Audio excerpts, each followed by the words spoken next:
Good afternoon, everyone. We're just going to wait a few more minutes to make sure any stragglers can attend. Can you all hear me?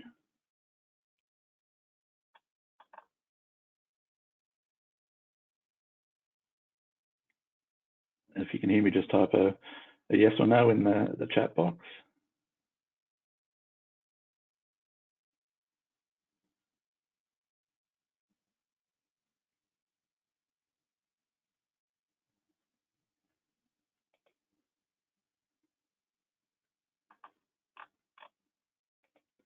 All right, we'll just give it another minute and then we'll kick off.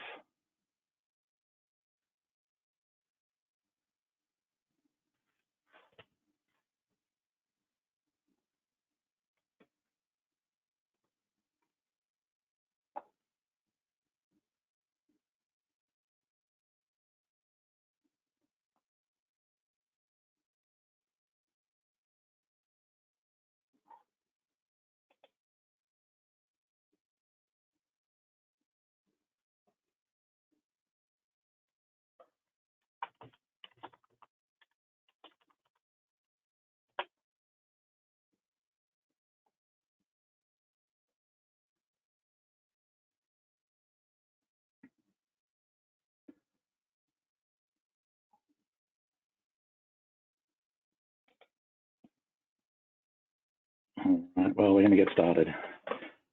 Firstly, good afternoon, everyone, and thanks for taking the time to attend today's webinar. We hope it'll be an informative session for everyone and you can take away some learnings on today's topics that will help you when you're dealing with your customers. Please feel free to raise any questions in the chat box as we go along, and we'll answer these at the end of the presentation. Also today, we're going to have 2 quizzes along the way with a chance to earn a $100 Visa gift card for each quiz, so be on the lookout for those as well. And we'll announce the winners of the quiz in our follow-up email, which will include a copy of the presentation and also a link to the recording of the presentation.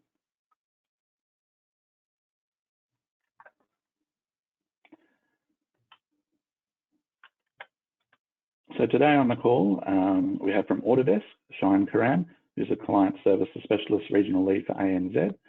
Paolo Sonko is a Client Services Manager Regional Lead ANZ. Alison Macklin from Ingram Micro, who's the National Account Manager for Autodesk, and myself as the National Product Manager for Autodesk here at Ingram Micro. So looking at what we're going to talk about today, we're going to obviously discuss 2 major policies from Autodesk, the first one being the Coterm Policy. We'll have a look at the benefits of selling Coterm. We'll go through a number of FAQs around that, and we'll take you through an example scenario. Then we'll move on to the 2-for-1 multi-user trade-in policy. We'll look at the benefits of selling 2-for-1, some FAQs again, and again a sample scenario to understand how it looks in the real world.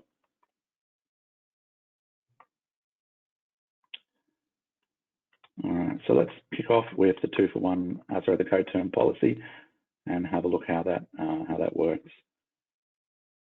2-for-1 is essentially the ability for you to deliver benefits to both you and your end customer. You're shifting the relationship from that of being a transactional basis to a strategic basis. You're essentially positioning yourself as a trusted partner, which hopefully will lead to greater opportunities within their organization. You know, by spending less time talking about individual renewals, you can shift that conversation to a more strategic basis. Looking at the policy itself, Autodesk has introduced new functionality to support the co-terming of contracts, and partners are now able to extend contracts, enabling them to align multiple contracts to a single renewal date. So this has a number of advantages for your customers. It allows your customers to better manage their budgets by having a single renewal point rather than multiple renewal points throughout the year. It creates an enhanced customer experience by better managing renewals and providing continual access to the software that end users need. So rather than a license or a subscription expiring because it was on a single contract that had a different renewal date to everyone else, suddenly someone loses access. This tends to take that problem away by ensuring that all renewals are managed at a single point in time and nothing gets left behind or left out. It also can help to lower operational costs by simplifying the management of the ordering process. So instead of having to generate multiple purchase orders and multiple transactions and touch points throughout the year, it enables them just to deal with you once, strategically for the renewal of all their contracts and leave the remainder of the year open to dealing with you on more strategic conversations about how to better implement the software, how to use it more effectively, or any value add additional programs that they might use in their business that they might not know about. From a reseller's perspective, there's a number of benefits as well. You have fewer but larger contracts. Again, so instead of dealing with 5 or 10 contracts that all have different renewal periods over the year, you're enabled to have one large contract that is handled at a single point in time. As I said before, it allows you to have more strategic customer engagements, moving away from multiple transactional activities. So again, focusing on more value to the customer rather than just talking about a renewal for a single license on a single contract at a single point in time. This can lead to increased loyalty. It makes you a lot more sticky if you're managing all of their licenses and contracts, and can also lower your cost of sale by reducing the number of transactions that you have to process internally as well.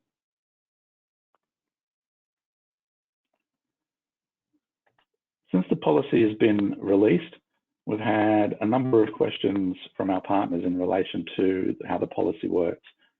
So what we'd like to do now is take you through a compilation of the most frequently asked questions we've had so far, and just give answers around that to create a bit of clarity and a bit of surety when you're dealing with your end customers. So I'll go through the frequently asked questions now for the Coterm policy. Can we consolidate contracts if none of the contracts are in the renewal window? If we cannot, what is the requirement to be able to process a consolidation order, e.g. a new contract? So for the policy, at least one contract is required to be within the 90-day renewal period, or in conjunction with the purchase of a new contract or subscription on a contract, or in conjunction with the purchase of premium plan, where you might want to align all your contracts to the new premium plan contract. Early renewal approval is required if you need to consolidate contracts that are not within the renewal or with no new purchase. So it's not a standard. There would need to be a special approval for that. Can we process contract alignments if contracts are under different CSMs? The short answer is definitely yes, you can. As long as the contracts are purchased by the same legal entity. This also covers the parent and child or vice versa alignment. So it doesn't matter if they're on different CSMs, as long as the company is the same or it's a parent-child relationship, you can definitely align the contracts. Can we process contract alignments if contracts are different terms, e.g. an annual and a 3-year? Again, yes, you can do this. So whilst the term doesn't have to be the same, you can align the contract end date so it is the same. So you might have a contract that is a 3-year term ending on the 21st of August 2023, and you might have an annual contract that you want to align to that same term. You would just align that to the same date, but in 2022 instead of 2023. So the term length would stay the same, but the contract end date would be the same for all those contracts. If customers have an annual contract and they're wanting to align to a 3-year contract, does that mean they would need to switch the annual to a 3-year using a renewal SKU, or can they process contract alignment using the annual renewal SKU? So again, no, aligning the end dates doesn't require the same contract term length. So you can have 1-year and 3-year contract terms ending on the same date within that calendar year, but at the different terms, obviously. Does processing a contract extension on a contract then make that contract ineligible for multi-user 2-for-1 trade-in? Yes, it does. So the multi-user policy is that they need to do the renewal at the first opportunity. If they are doing an extension and not taking up the renewal, then they lose that option to take the 2-for-1 trade-in at their next renewal point. So yes, they do lose the option to take 2-for-1. But will be eligible for a 1-to-1 switch on the next renewal only. In the policy guide, it states that a condition to satisfy the ability to coterm is that a new contract has to be created. In the FAQ, it states that a new subscription, not a contract, can be used to satisfy this requirement. Is it a contract or a subscription? This is a good question. We had trouble with this ourselves. The answer has changed in the past. So the current policy states that a subscription will suffice the requirement. So in the example below, customer is buying a new subscription to be added to an existing contract that's not yet in the renewal period, and they have another contract that they want to align to that align that existing contract to. So this is allowed in this scenario. No new contract is being formed, so a new subscription does suffice in this scenario.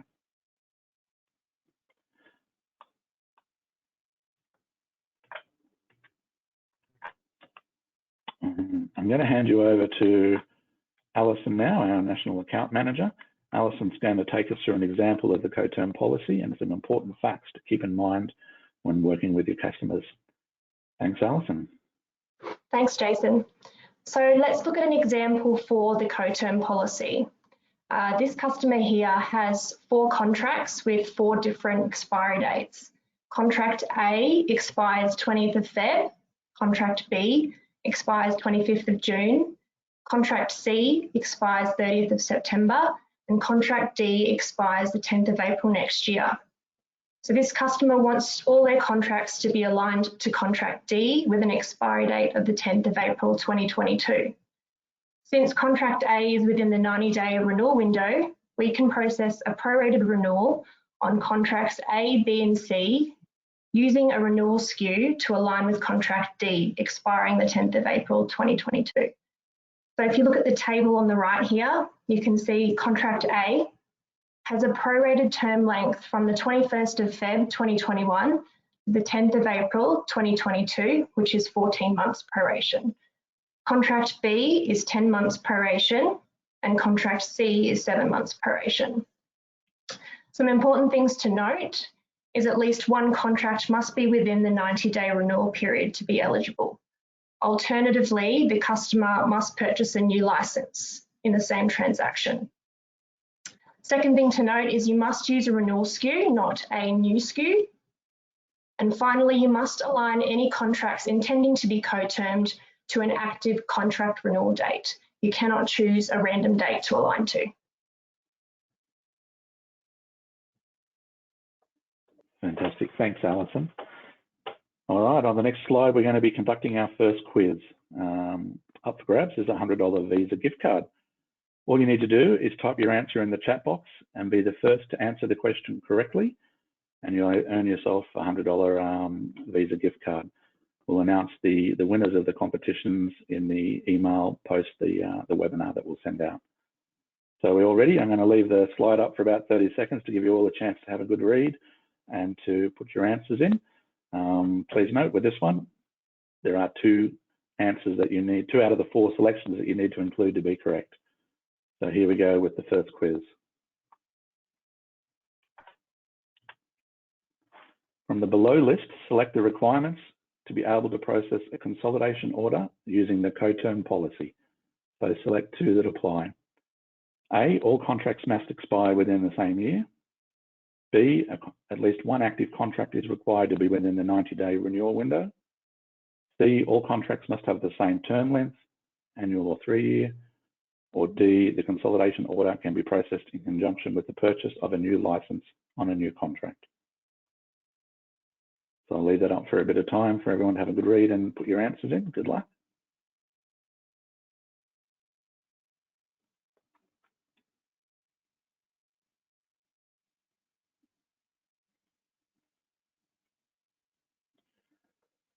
See some of the answers starting to flow in. It's good to see everyone's paying attention, looking pretty good so far.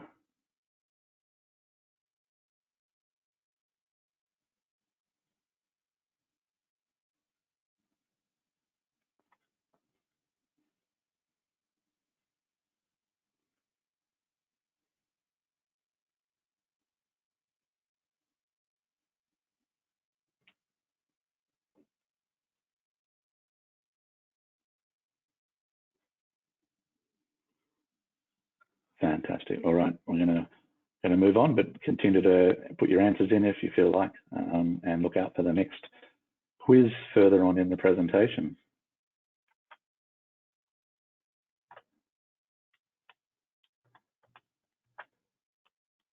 All right, so now we're going to look at the multi-user 2-for-1 trade-in offer.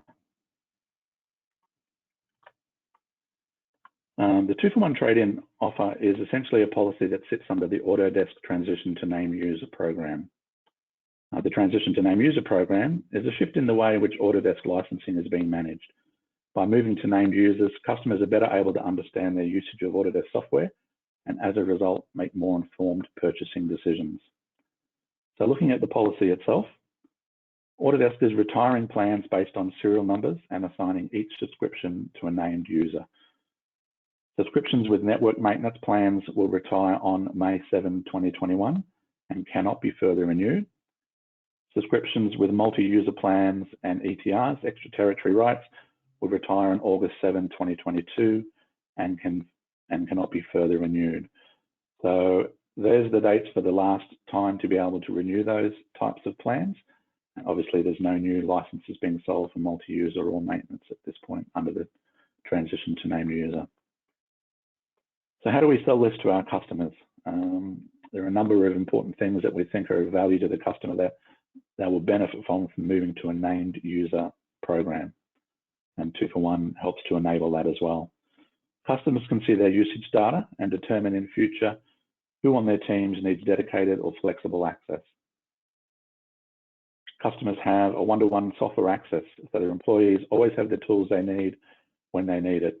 And that's an important one because obviously in the multi-user scenario, if all the licenses are checked out and someone needs to use it, obviously that person will have to wait till another person relinquishes the use of that license and become available in the pool. Under the named user, everyone has their own version of the license, so they never lose access. It also enables additional security features such as two-factor authentication in a standard plan or single sign-on in a premium plan. So it keeps your design data nice and safe. Now, with the premium plan, that is only open to authorized resellers though. So benefits for the reseller, our partners, obviously the ability to cross-sell products like premium support. With premium support, as I said, minimum 50 seats apply and only open to Autodesk authorized partners. You have the ability to upsell to an industry collection at the time of the 2-for-1 trade-in. So create a higher revenue stream by selling them more valuable software. You certainly simplify the support by removing of tracking by serial number and the management of licensing servers. So it's a lot easier to manage now just through the Autodesk end customer portal to allocate licenses in that regard to different users. And you have the ability to upsell professional services by embedding your organization in the transition process. So allowing them to take advantage of your services in moving from a multi-user scenario into a named user scenario. Again, we've received a lot of questions from our partners about the policy and how it works, and we'll take you through the most common questions that we've had so far and the answers around those questions.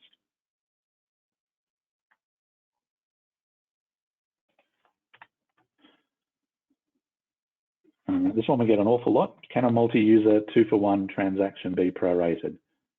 No, the full term length must be purchased for the initial trade-in transaction. So no proration is allowed in this instance. We always get the follow-up. Are there any exceptions to this rule? As on a case-to-case basis, no. The answer is the system is not designed to prorate the 2-for-1 trade-in orders. So it has to be a full-term contract when doing the 2-for-1 trade-in. Can a license that has taken advantage of the 2-for-1 trade-in be extended using the Coterm policy that we've just gone through? Yes, it can. Can we process subscription to subscription when processing a multi-user 2-for-1 trade-in?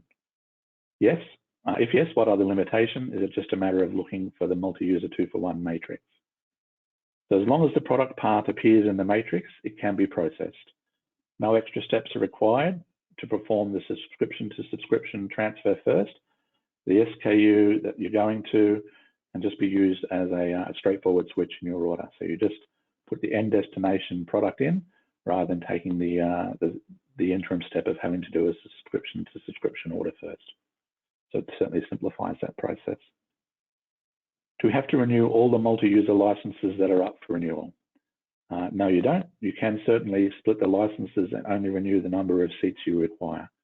So if you've got a multi-user license with 10 seats and you only want to do a 2-for-1 trade-in on 8, you can split the license into a an 8-seat license serial number and a 2-seat license serial number, and then just renew the 8 seats and the 2-for-1 trade-in to get 16 new seats. Can I just renew or trade in 1 seat? Yes, you can renew 1 seat, but you must take 2 named user licenses as part of the trade-in.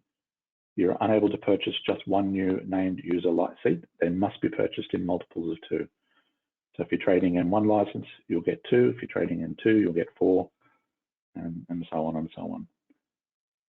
What happens if I do not take the 2-for-1 trade-in offer in the first renewal? So if your customer chooses not to take the 2-for-1 trade-in at the first renewal, even if they have an approval for an exception for an offline access or a late renewal, they will forfeit their 2-for-1 offer and only be able to purchase a 1-for-1 trade-in at their next renewal. We always recommend trading in any subscriptions that can be traded in at the first renewal period to take advantage of that discounted 2-for-1 offer. Can I upgrade to an industry solution when taking the 2-for-1 trade-in offer? Customers can upgrade to an industry solution when taking the first trade-in. After taking the trade-in, they need to remain on the product they chose and needed to keep the price protection until 2028, as detailed in the FAQs. Always refer to the multi-user 2-for-1 eligibility matrix for valid paths on upgrading to an industry collection.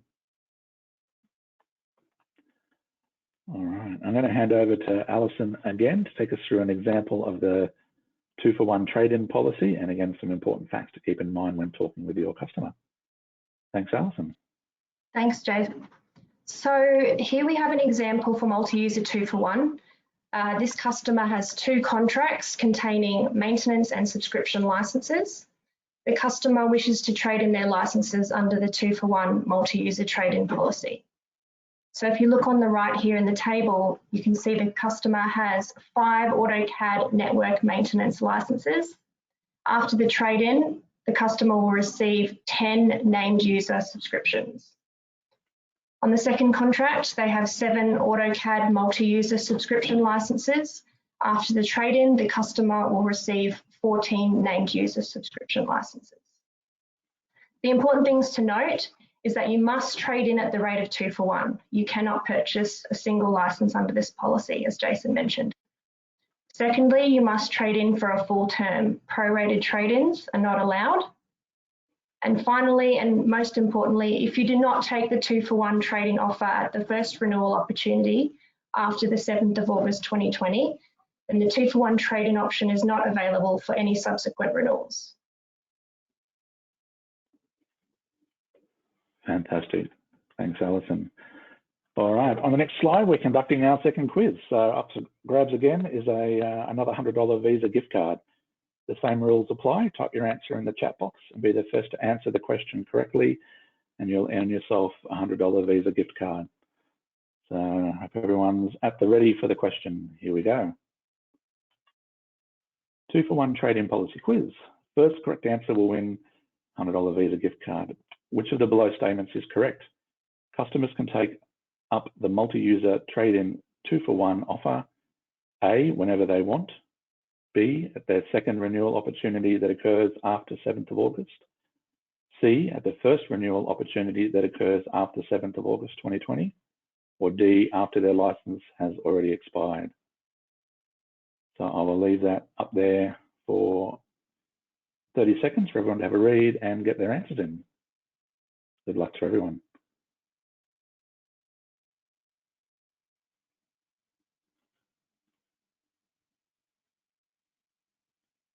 So remember, there's only one answer for this.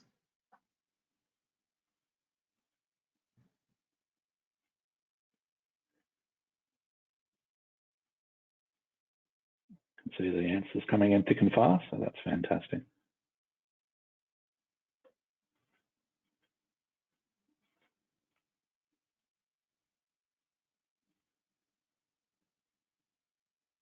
Give it a few more seconds for everyone to have a good read and get their answer in.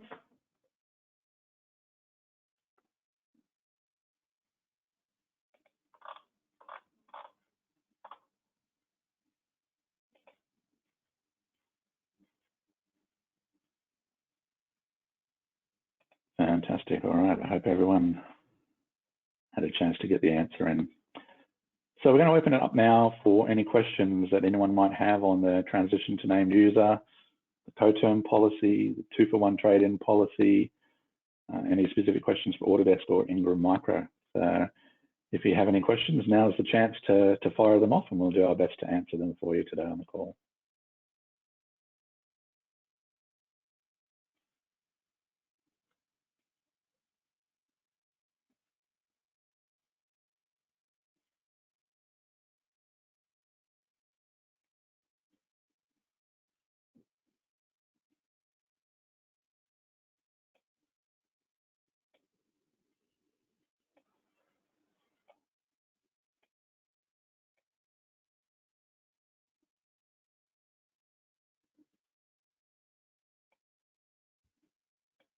Don't be shy. I'm sure there must be some questions out there.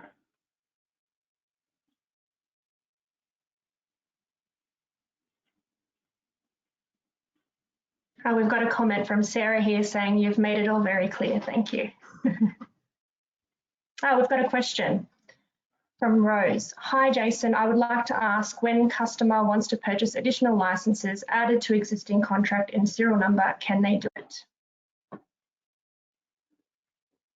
Yes, they certainly can.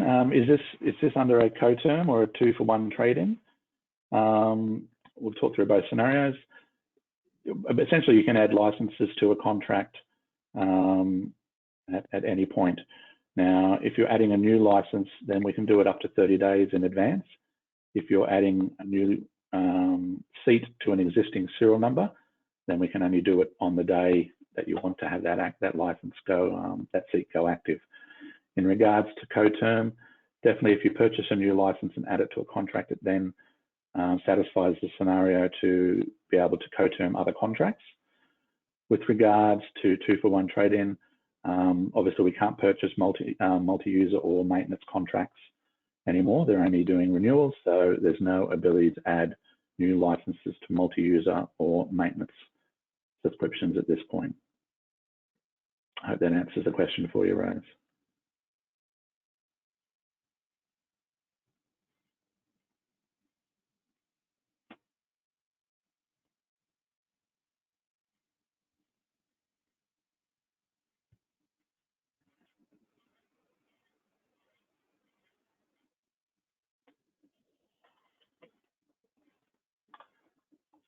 All right, we must have done our job very well. There's only one question. Alrighty. So when we send the deck out as well, you'll get a copy of these additional resources. So some of these resources are on One Team Source, which you'll need to log in, your Autodesk login for, and some of them are externally facing. So we have a transition to name user resources there, which has a whole bunch of documents around transition to name user. We'll have the new and updated objection handling for transition to name user, just to give yourselves some more conversation pieces around end customers that may be not happy about transitioning to name user or having to do a 2-for-1 trade-in. We have the new Coterming contracts FAQ, and then on the external customer facing site, we have the transition to name user page as well, which has a lot of good information that you can pass on to your end customers if they have any questions as well. So again, you'll receive this in the follow-up email as part of our conclusion of the webinar. All right, so I want to thank everyone for attending. We're intending to hold one of these at least every quarter and pick out the policies that we're receiving the most questions on. If you do have any policies that you're struggling with, you can feel free to email the team at any time, or even suggest that it becomes one of our next webinars and we can do a more in-depth look at that policy and take you through any questions and answers that we have in regards to that as well. I hope everyone has a wonderful day, and I look forward to seeing you all next time we run a webinar. Thanks everyone for your attendance, and have a great day. Thank you.